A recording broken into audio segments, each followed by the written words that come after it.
السلام عليكم ورحمة الله وبركاته الإخوان، تبارك الله عليكم. هذه واحد المكالمة مهمة جدا جدا، تصنتوا وسمعوا.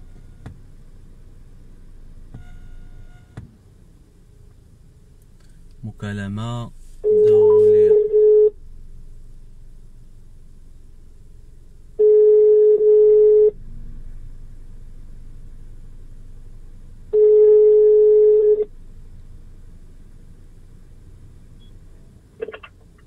نعم.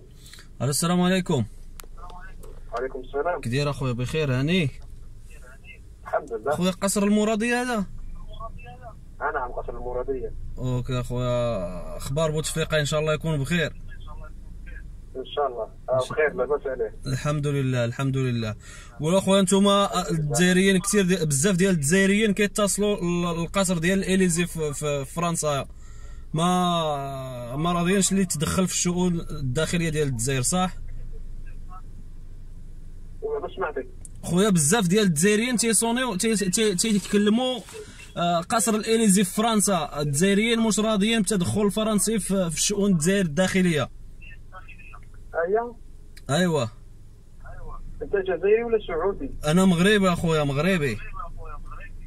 مغربي، راك قاعد في السعوديه بصح. ايوا في السعوديه اخويا.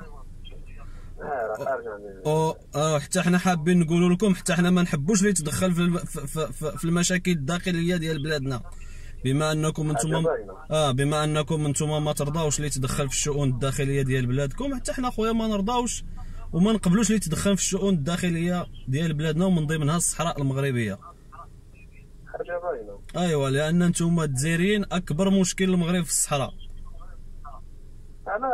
ايوا، انتم اللي مدعمين هاد الانفصاليين، الدعم ديال الانفصاليين. لو كنت انت الصحراء الغربيه هذوك مسلمين ويقولوا عيب الواحد كيما حنا نقولوا يحقر مسلم يحقر مسلم. لا خويا، حنا مسلمين وهما مسلمين بالنسبه للصحراء اللي في الصحراء ديال المغرب، هادو مسلمين وخوتنا ولاد المغرب، ولكن نتوما باغيين تشتتوا البلاد. ملي كتكلم على الاسلام، انت على المغرب بالتاريخ هو اللي تيهضر، التاريخ هو اللي كيتكلم، ماشي انا ولا انت. التاريخ وجزء من الجزائر، التاريخ تيتكلم انه واحد الجزء من الجزائر تيتكلم التاريخ انها تابعه للمغرب، من ضمنها تندوف وبشار. التاريخ مزيف، راكم نتوما المغاربه فاني تقولوا تلمسان وبشار وتندوف تابعه للمغرب، وجيتو ضميتوا الصحراء ملي تقولوا تابعه للمغرب. لا خويا اسمح لي، التاريخ هو اللي كيهضر، ما كاينش التاريخ مزور.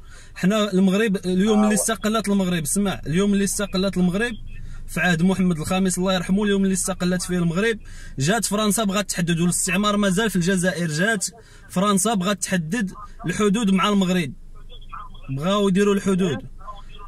المغرب محمد الخامس ذاك الوقت رفض المساله هذه، رفض المساله حتى يستقلوا اخواننا الجزائريين وحنا نحددوا الحدود بيننا وبينهم. فهم؟ هنا وقع المشكل. اما الامور هذه فبما انكم نتوما ما كتحملوش اللي يتدخل في الشؤون الداخليه ديالكم، ما تدخلوش اخوتي في الشؤون ديالنا، وفي نفس الوقت كتدعموا الانفصاليين. يعني انت كتقول هذوك مسلمين وحنا مسلمين، حنا حاقرين عليهم، المغرب ما حاقر على حتى شي واحد. الصحراوه في الصحراء عايشين معززين مكرمين، عايشين ممكن احسن من المغاربه اللي في الشمال. تسمعنا اخي؟